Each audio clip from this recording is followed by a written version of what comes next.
நம்ம ஹை ஃபுட்ஸில் 100க்கும் மேற்பட்ட ப்ராடக்ட்ஸை சேல் பண்ணாலும் இருக்கிறதுலே some of the best sellers எதுன்னு கேட்டிங்கன்னா நம்மளுடைய ஹேர் ஆயில் தான். ஏன்னா இது வரைக்கும் நம்ம ஹேர் ஆயிலை வாங்கி பயன்படுத்தினவங்க எல்லாமே செகண்ட் டைம் வாங்கியிருக்காங்க, தேர்ட் டைம் வாங்கியிருக்காங்க. இந்த எங்கள் வீட்டில் பர்சனலாக எனக்கு லாஸ்ட் இயர் அட்மிட் ஆகி சில சிக்னஸ்னால செம்மையாக ஹேர் ஃபால் ஆகிடுச்சு. அப்புறம் எங்கள் வீட்டிலே பசங்களை சரியாக கவனிக்காமல் செம்மையாக முடி கொட்டிருந்துச்சு. ஆனால் அதுக்கப்புறம் நாங்கள் நம்மளே ஒரு ஹேர் ஆயிலை ரெடி பண்ணோம். முடி கொட்டுறதை விளம்பரத்தில் சொல்கிறாங்களே இந்த 10 டேஸில் ஹேர் ஃபால் ஸ்டாப் ஆகிடும் அப்படின்னு சொல்லுவாங்கள்ல, அந்த மாதிரி ஒரு ஹேர் ஆயிலை தயாரிக்கணும்னு சொல்லி ஒரு சில ஸ்பெசிஃபிக் மூலிகைகளை போட்டு ஹேர் ஆயில் தயாரித்து டெஸ்ட் பண்ணி பார்த்தோம். உண்மையிலேயே எங்கள் சர்வெண்ட் தாங்க சாட்சி. எங்கள் வீட்டில் வீடு பெருக்கிறவங்க எல்லாருமே இத்தனை வருஷம் கம்ப்ளைண்ட் பண்ணியிருக்காங்க, வீடெல்லாம் முடியாக இருக்குது, என்ன இது அங்கங்கே அது பெருக்கிறதுக்கே ரொம்ப கஷ்டமாக இருக்குது அப்படின்னு சொல்லுவாங்க.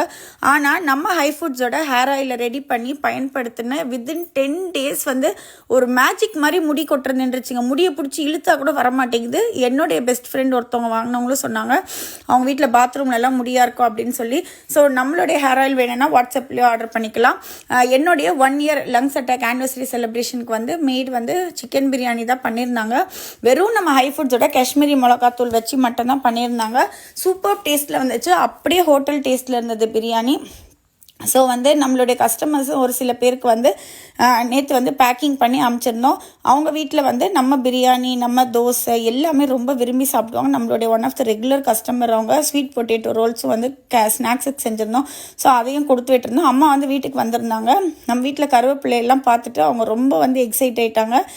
என்னுடைய பெஸ்ட்டு ஃப்ரெண்டு, என் அம்மா எல்லாருமே தோட்டத்தை பார்த்து அப்படியே இந்த சந்திரமுகி படத்தில் வர ஜோதிகா மாதிரி ஆயிடுவாங்க. ஸோ ரொம்ப ஒரு ஓவர் எக்ஸைட்மெண்ட் அவங்களுக்கு. ஏன்னா அவங்க இந்த கருவேப்பிலையை வச்சு வறுத்து பவுடர் பண்ணி தோசையில் தூவி சாப்பிட்டா கூட முடி நல்லா வளரும், நல்ல கருப்பாக வளரும் அப்படின்னு சொல்லுவாங்க. அப்புறம் நிறைய கொய்யா எங்கள் தோட்டத்தில் காய்ச்சிருந்தது. ஸோ அதெல்லாம் எனக்கு அந்தளவுக்கு கார்டனிங்லலாம் பெருசாக இன்ட்ரெஸ்ட் இல்லை. அவங்க இருக்கிற ஒவ்வொரு கொய்யா விடாமல் சப்போட்டா எல்லாமே பறித்தாங்க, வாழைக்காய் எல்லாமே பறித்து கொடுத்தாங்க. உண்மையிலே இந்த பழத்தெல்லாம் பறிக்கிறதுக்கு தான் என் பசங்க அவங்கள கூப்பிட்டுருந்தாங்க. ஏன்னா நான் இந்த வேலையெல்லாம் செய்யவே மாட்டேன். என்னை விட்டால் நான் கண்டென்ட் ரைட்டிங்கு, போஸ்ட்டு போடுறது, யூடியூப்பில் வீடியோ போடுறது, இப்படியே தான் நான் ஃபுல் டே இருப்பேன். ஸோ பசங்களுக்கு ரொம்ப ஹாப்பி ஆகிடுச்சு. இந்த தோட்டத்து காயெல்லாம் பறித்து சாப்பிடும்போது. அவங்க வீட்டுக்கு வந்தப்போ வாழைப்பு வடை, கொள்ளு சுண்டல், கருப்பரிசி இலை கொலக்கட்டையோ, கருப்பரிசி பிடி கொலக்கட்டை, கார கொலக்கட்டை தான் கொடுத்துருந்தேன் ஸ்நாக்ஸுக்கு.